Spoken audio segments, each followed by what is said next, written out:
We are here today with Charles Elachi, who is the director of the NASA JPL of Pasadena. So let's start talking about Cassini, a mission you know very well since you were the team leader of the Titan radar.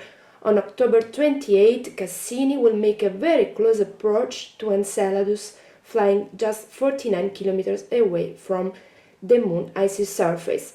You call it on your website historical flyby. Why? What is going to happen? Yeah. On Cassini, we have done a number of flybys of Enceladus.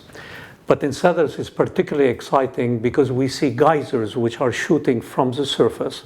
And we think that the particles which are in that geysers are coming from an ocean which is below the surface. So a key question is, what is the material made of, and does it have organic material?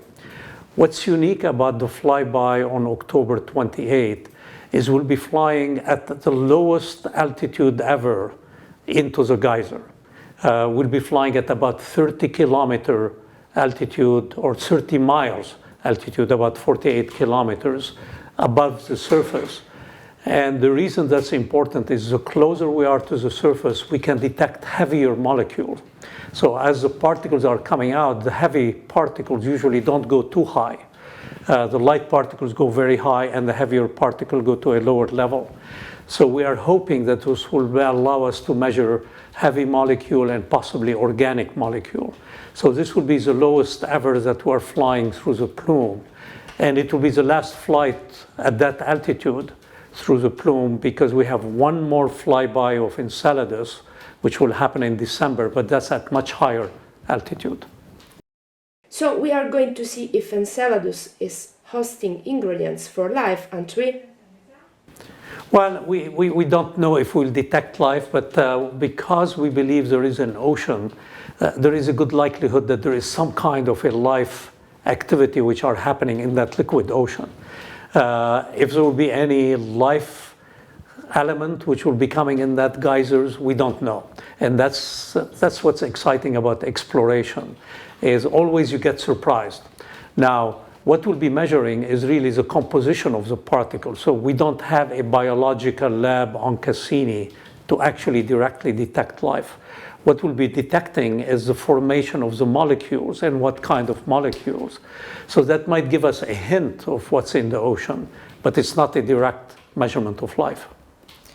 There are many places in our solar system where life could have been developed. I think about Mars, Titan, Europa. What happens if we make the great discovery?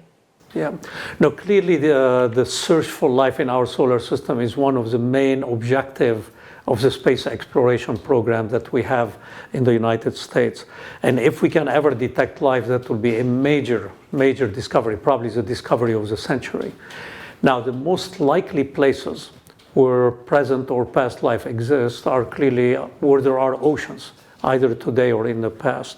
As of now, we are reasonably confident that there are oceans on Enceladus and that there are oceans on Europa under the surface.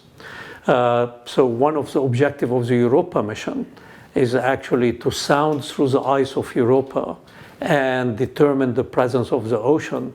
And then ultimately, not in the near term, but a decade from now or 2 decades from now, to drill our way through that ice and get a submarine to go into that ocean.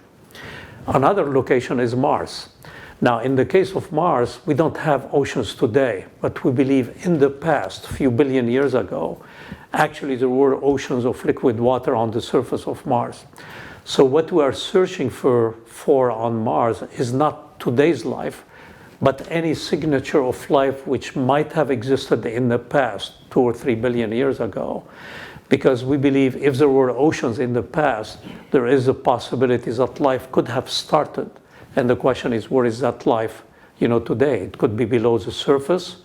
It could be in some of when the ice melts, we are actually seeing some possibility of liquid water flowing on the surface.